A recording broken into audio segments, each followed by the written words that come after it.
Hi everyone, Kent Larsen here from Smart House Electric, taking you through a ceramic lamp holder replacement. In this one here, it's a Affinity 950, and so we grab our Ergoline tool. Always take the two outside ones first, quarter turn, and then in the middle, because then you have good control of it.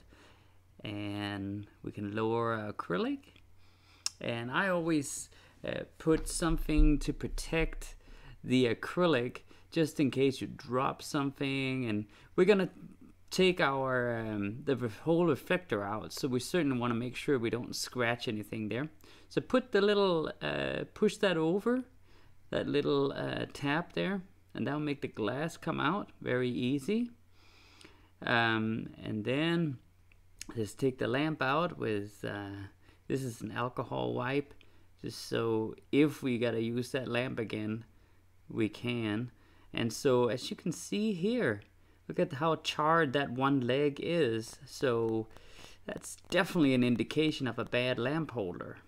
So look at this, there's a fresh new lamp, and see the big difference. So a Phillips tip screwdriver, and then the two lower brackets, there's like 3 brackets holding this.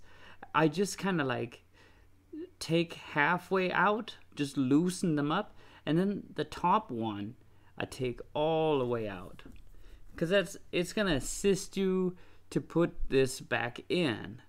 So just make it a little easier, and you don't have to take all of them out, and just keep a good eye out for that little black piece there, that you don't lose it.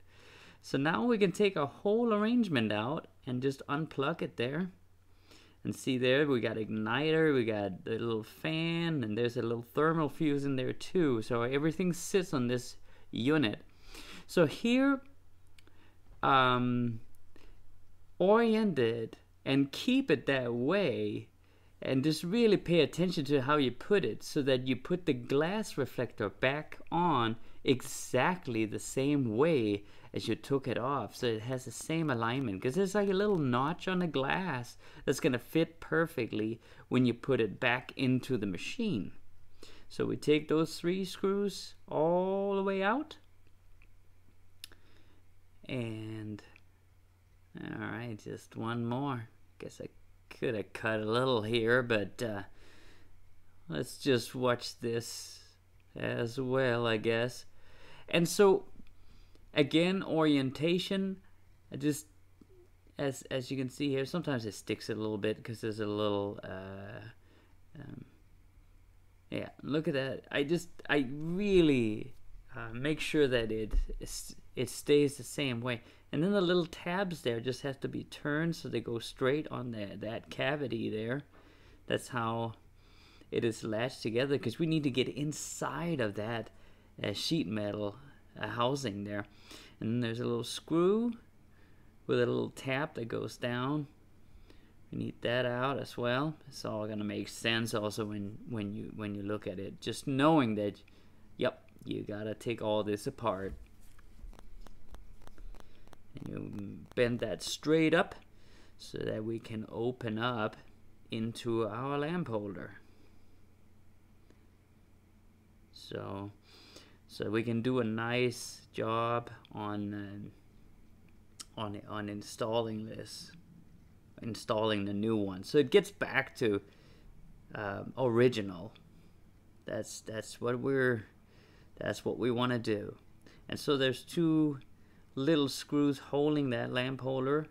You can of course use, if you have a nice big tool set, use some sockets there on the back. There's like a little nut there. But I'm showing you here, you can just use a pair of pliers if you just have basic tools. So works just fine. And so you take both of those out, and yeah, I guess this could be a little shorter, but you're gonna get the 1-to-1 scale on this one. Alright, so see that little grommet there, very important that when you put the new lamp holder in, and you make sure you get that, you wire through that little rubber grommet that you saw there in the beginning, because it's sheet metal, and you know, that will probably cut the wire. So straight blade screwdriver, a little thin one for your igniter. And I take the wires one by one, meaning that I take one wire off like that, and then I take the new lamp holder and run it through that grommet there, run it through the other grommet into the igniter, and then I mount that first, still with the old socket still connected to the other one. It just keeps good order. Just keeps good order, I think, instead of ripping everything off. And here you can see how the socket looks like. And all right, we got our wires on, and so let's put our screws through. We can now screw it down, and look at that. We have put the grommet for the wires back into the groove there. Very important that that you protect these wires when they go past the sheet metal. Always. So, because the insulation might seem very strong right now, but when you heat up the tanning bed, it's going to become a little bit more liquid, a little bit softer, and so, you know, eventually it can rub through, and the wires actually move because of the high voltage. It can move quite a bit, and so you want to take good care of the wiring passage. And so we can get up the tabs back on here and a screw back through there, so we can close up here. And so remember our orientation of the whole arrangement. Even if you have to take a digital photo of your setting here on the floor, this is how we had it before. Even if you have to take a digital photo, I really recommend that. And then you line up your reflector, and we can put the 3 screws back in. And here, just loosely get them down, and just move a little bit between them, just so that it's sturdy. Don't tighten it hard down. You could crack the glass if you're going down too hard. All right, let's get it back in. And as you can see, we have some cushion there, and see, there's a little bracket that you got to make sure you didn't lose. Now we stick this guy back in, and now we can just kind of stick them in to the already existing brackets there. And what I always do is that I tighten those down first, just looking at the one there's not on there yet. Just make sure that the holes are there, and then put that guy up, and whoops, yeah, that happens. Yeah. All right, so here's the little guy.